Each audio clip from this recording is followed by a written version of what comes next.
एक आदमी ने देखा कि एक गरीब बच्चा उसकी कीमती कार को निहार रहा है। उसे रहम आ गया और उसने उस बच्चे को अपनी कार में बैठा लिया। बच्चे ने कहा कि आपकी कार तो बहुत महंगी है ना। तो आदमी ने कहा, हाँ, मेरे बड़े भाई ने मुझे उपहार में दी है। तो बच्चे ने कहा बड़ी मासूमियत से, आपके बड़े भाई कितने अच्छे आदमी हैं। तो उस आदमी ने कहा, मुझे पता है तुम क्या सोच रहे हो, तुम भी ऐसी कार खरीदना चाहते हो ना। तो बच्चे ने कहा, नहीं, मैं भी आपके बड़े भाई जैसा बनना चाहता हूँ, मेरे भी छोटे भाई बहन हैं। इस कहानी से हमें ये सीख मिलती है, अपनी सोच को हमेशा ऊंचा रखें, दूसरों की अपेक्षाओं से कहीं ज़्यादा ऊंचा।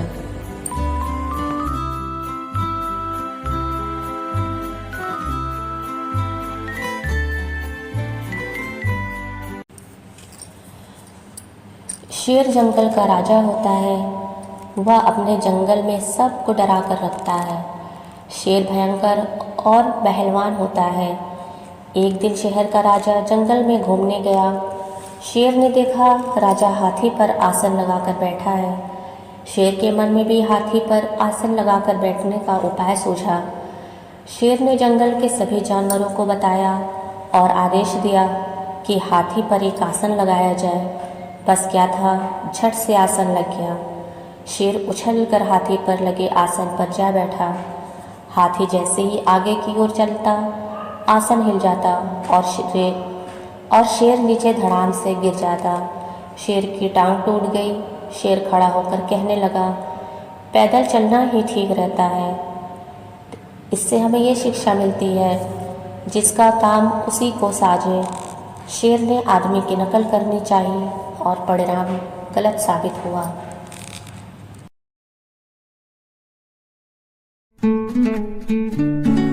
एक शिष्य था, वो बहुत उदास रहता था।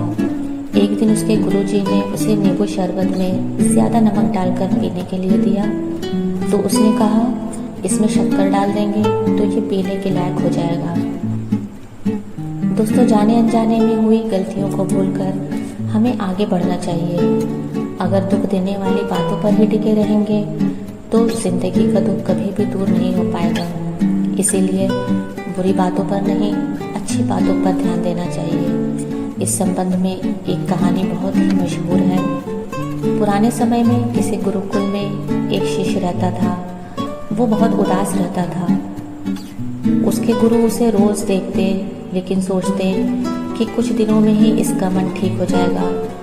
काफ़ी दिन बीत जाने के बाद भी शिष्य आश्रम में दुखी ही रहता था। एक दिन गुरुजी ने उससे कहा, आज शाम को तुम मेरे पास आना, मुझे कुछ बात करनी है। शाम को पढ़ाई पूरी होने के बाद वो शिष्य गुरुजी के पास पहुंचा। तो गुरुजी ने उससे कहा कि तुम इतने उदास क्यों रहते हो। वो बोला, गुरुजी, बीते समय में मेरे परिवार में बहुत परेशानियां एक साथ आ गई थी। पुरानी बातों को याद करके मेरा पूरा परिवार बहुत दुखी रहने लगा था। उन्हें याद करके यहाँ दुखी रहता हूँ। मेरा मन पढ़ाई में नहीं लग पाता है। गुरु ने कहा, क्या तुम नींबू शरबत पियोगे? उससे तुम्हें अच्छा महसूस होगा। शरबत के लिए शिष्य मान गया। गुरु ने शरबत बनाया और जानबूझकर उसमें नमक ज़्यादा डाल दिया। जैसे ही शिष्य ने थोड़ा सा शरबत पिया तो ज़्यादा नमक की वजह से उसका मुंह बिगड़ गया। उसने गुरु से कहा, गुरुजी, इसमें नमक तो बहुत ज़्यादा हो गया है। गुरुजी बोले, अच्छा, शायद गलती से ज़्यादा नमक डल गया, मैं इसे फेंक देता हूँ, फिर दूसरा शरबत बना लेता हूँ। तो शिष्य बोला, गुरुजी से फेंकने की ज़रूरत नहीं है, इसमें थोड़ा शक्कर डाल देंगे तो मिठास से शरबत खारापन कम हो जाएगा और हम इसे पी लेंगे। गुरुजी बोले, बिल्कुल सही बात है। ठीक इसी तरह जब हमारे जीवन में बुरा समय आता है तो हमें भी दुख देने वाली बातों को भूलकर जीवन के अच्छे अनुभवों पर ध्यान लगाना चाहिए। ऐसा करने से बुरे समय में भी हमारी सोच सकारात्मक रहती है। अगर हम बीते समय की दुख देने वाली बातों पर ही टिके रहेंगे तो जीवन का दुख कभी खत्म नहीं हो पाएगा। इसलिए सिर्फ अच्छी बातों पर ध्यान लगाना चाहिए। तो इस कहानी से हमें ये सीख मिलती है कि बीते समय को बदल नहीं सकते, इसलिए दुख देने वाली बातों को भूलकर अच्छे अनुभव पर ध्यान देना चाहिए।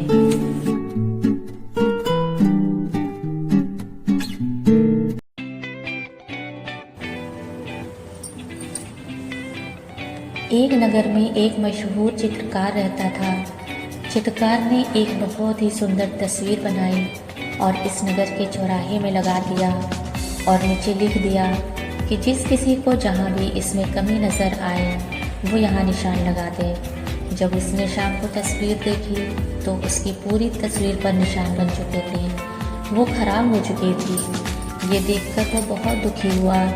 उसे कुछ समझ नहीं आ रहा था कि अब वो क्या करे। वो दुखी बैठा हुआ था, तभी उसका एक मित्र वहाँ से गुजरा। उसने उसके दुखी होने का कारण पूछा तो उसने उसे पूरी घटना बताई। उसने कहा, एक काम करो, कल दूसरी तस्वीर बनाना और उसमें लिखना कि जिस किसी को इस तस्वीर में जहाँ कहीं भी कोई कमी नज़र आए उसे सही कर दे। उसने अगले दिन यही किया। शाम को उसने तस्वीर देखी तो उसने देखा कि तस्वीर में किसी ने कुछ नहीं लिखा था। वो संसार की रीति समझ गया।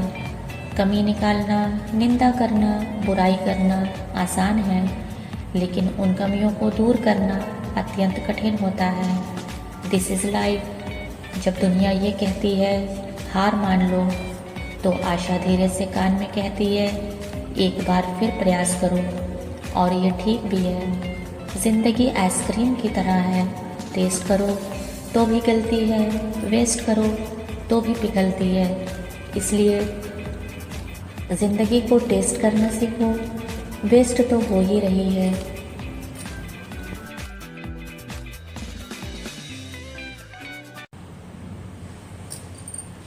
एक गांव में आग लग गई।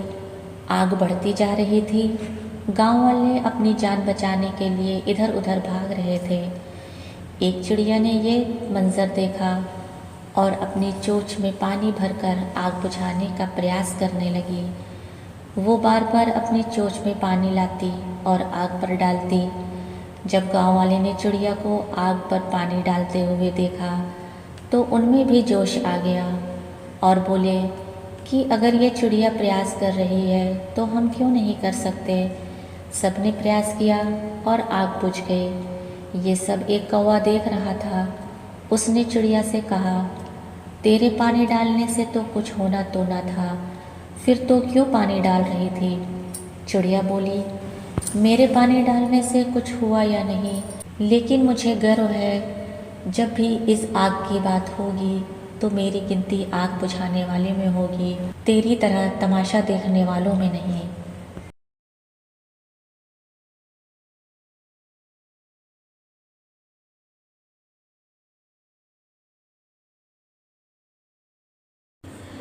एक बार की बात है, एक कक्षा में गुरुजी अपने छात्रों को समझाना चाहते थे कि प्रकृति सभी को समान अवसर देती है और उस अवसर का इस्तेमाल करके अपना भाग्य खुद बना सकते हैं।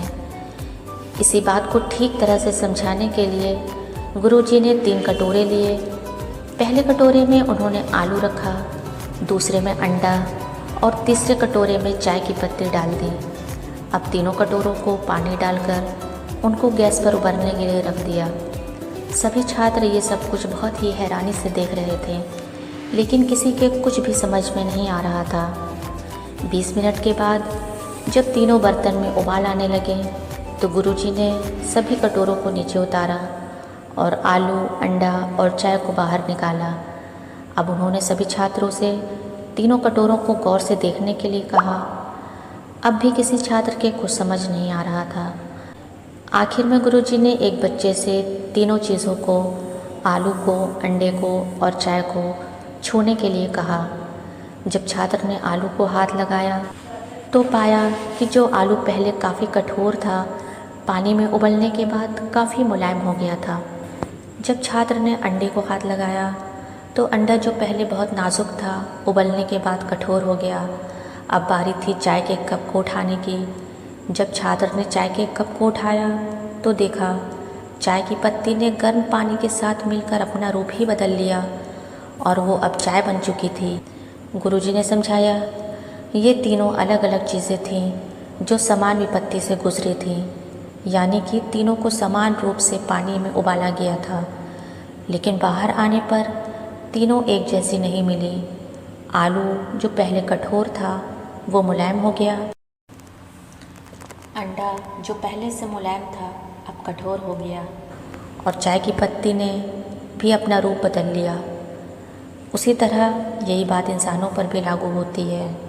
तो फ्रेंड्स, इस कहानी से हमें ये शिक्षा मिलती है, जीवन में मुश्किलों का आना जाना तो लगा ही रहता है, लेकिन अंत में सफल वही इंसान होता है जो इन मुश्किलों से आगे घुटने ना टेके और हर समस्या का खुलकर सामना करे, क्योंकि अंत में दुनिया उसे ही याद करती है जो विजेता होता है।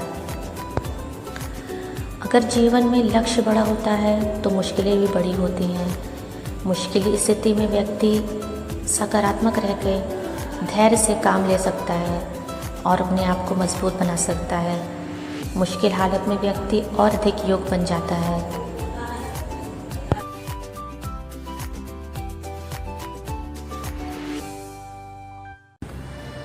सब कुछ तुम्हारे हाथ में है।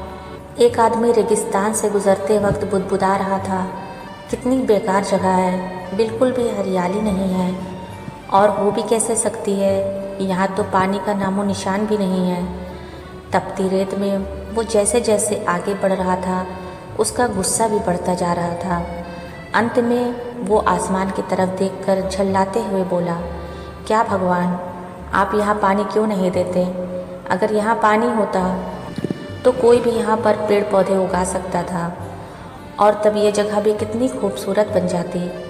ऐसा बोलकर वो आसमान की तरफ ही देखता रहा, मानो वो भगवान के उत्तर की प्रतीक्षा कर रहा हो। तभी एक चमत्कार होता है। नज़र झुकाते ही उसे सामने एक कुआं नज़र आता है। वो इस इलाके में बरसों से आ जा रहा था, पर आज तक उसे वहाँ कोई कुआं नहीं दिखा। वो आश्चर्य में पड़ गया और दौड़कर कुएं के पास गया। कुआं लबालब पानी से भरा था। उसने एक बार फिर आसमान की तरफ देखा और पानी के लिए धन्यवाद करने के बजाय बोला, पानी तो ठीक है, लेकिन इसे निकालने के लिए कोई उपाय भी तो होना चाहिए। उसका ऐसा कहना था कि उसे कुएं के बगल में पड़ी रस्सी और बाल्टी दिख गई। एक बार फिर उसने अपनी आंखों पर यकीन नहीं हुआ। वो कुछ घबराहट के साथ आसमान की ओर देखकर बोला, लेकिन मैं ये पानी ढोऊंगा कैसे? तभी उसे महसूस हुआ कि कोई उसे पीछे से छू रहा है। पलट कर देखा तो एक ऊंट उसके पीछे खड़ा था। अब वो आदमी एकदम घबरा जाता है।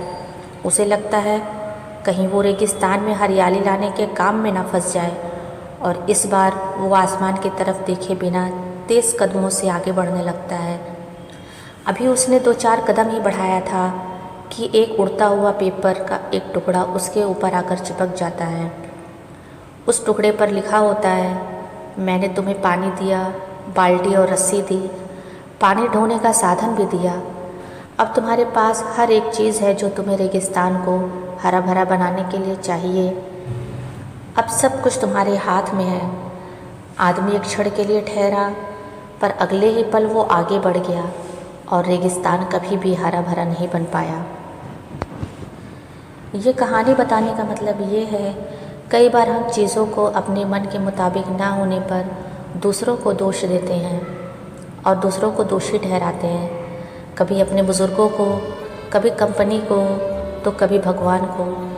पर इस दोषारोपण के चक्कर में हम इस सच्चाई को अनदेखा कर देते हैं कि एक इंसान होने के नाते हम में वो शक्ति है कि हम अपने सभी सपनों को खुद साकार कर सकते हैं, क्योंकि सब कुछ हमारे हाथ में होता है।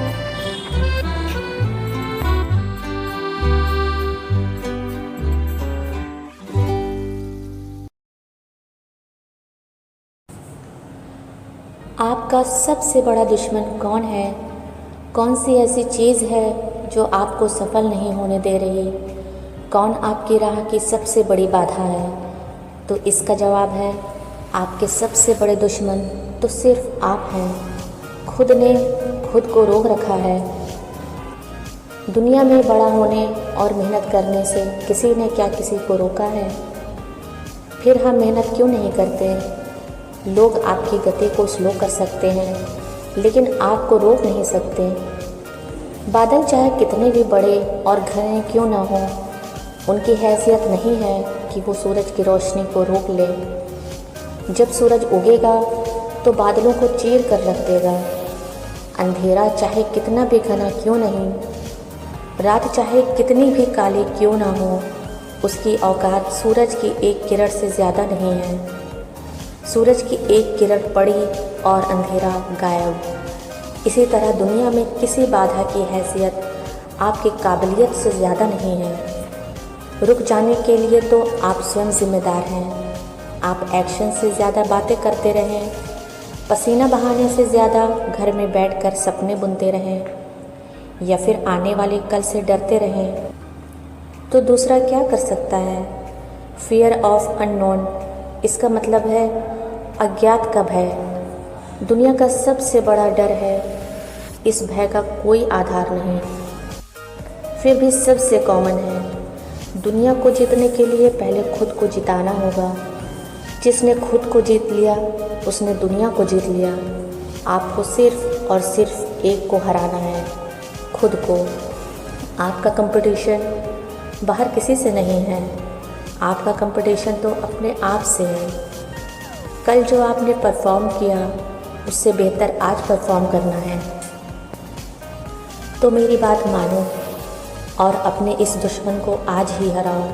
अगले हफ्ते नहीं, अगले महीने नहीं, अगले साल नहीं। आदर्श स्थिति का इंतज़ार मत करो, वो तो कभी नहीं आएगी। इस दुश्मन को हरा लोगे तो बाहर किसी की ताकत नहीं जो तुम्हें रोक सके।